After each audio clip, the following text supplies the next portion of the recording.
Tatarça fen tili. Bu uzgan asırlardan biri bulaykiyle bu köreş bugün de devam eder.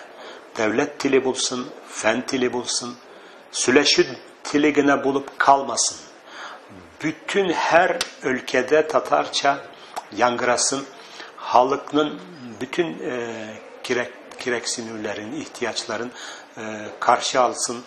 Şuna göre Tatarça temin etsin halkının bütün gereklerini deyip şul köreş devam eder. Bütün tiller için olur. Bugünkü günde Tatar tilinin hali neydi? Siz işitten karaganda niçin göz alaysınız? Niçin görüyorsunuz bu Tatar tilinin vaziyetini?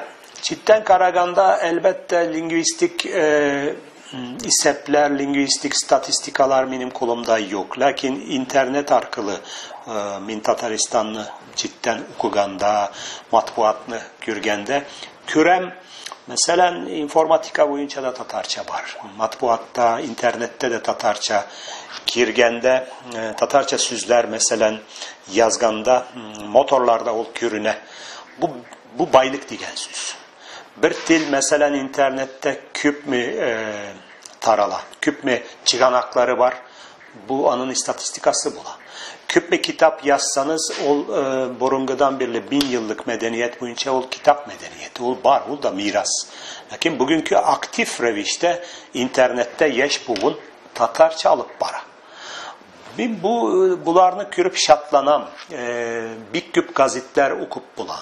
İnternet gazetleri, matbuat var. Sözlükleriniz bay.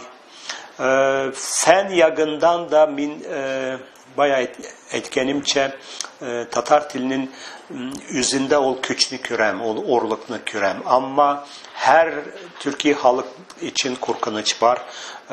İşkertmeseniz, fen dili bularak, devlet dili bularak, okutu dili bularak, öğretici dili bularak işkertmeseniz dil ülkede üle başlıyor. Üle başlıyor, çit dilanın ornunu alan. Bir söz kabul ettiler şulay bu lingüistler arasında. Halk isen çakta dil üle. Halkka bir nerse bulmaz. Halklar iminlikte yaşagende dil ülü prosesi devam eder. Halk isen çakta dil üle. Tilsiz halk bulmuyor. Til turunda kaysı tilden faydalana, anın tugan tili ülse bir çift dilden, Kürüşlün tilinden ya bir çift dilden faydalana. Tatar tili tugan til bularak halkının tili ülse Tatarlık da bite baradı gelsüz.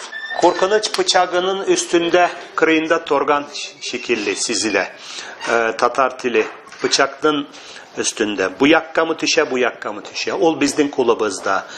Biz ana güç birsek, bayağı etkenimçe her ülkede Tatarça okul kuralları, derslikler yazsak, hazırlasak, yeş bu bunlarga Tataristan'ın iki dilinin birisi bularak okutu programlarında bunu işkerte alsak Tatarça devam edecek yeş bu için.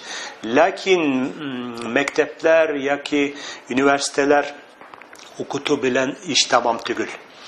Yeş buvunun minine bu milli gururunu kirtirgek gerek. Tatarçanın kadirli bir dil bulganın anı etü bilen, anı kullanı bilen derece bulacağın anlatır. Tatarga, Tatar'ın propagandasını yasarga gerek.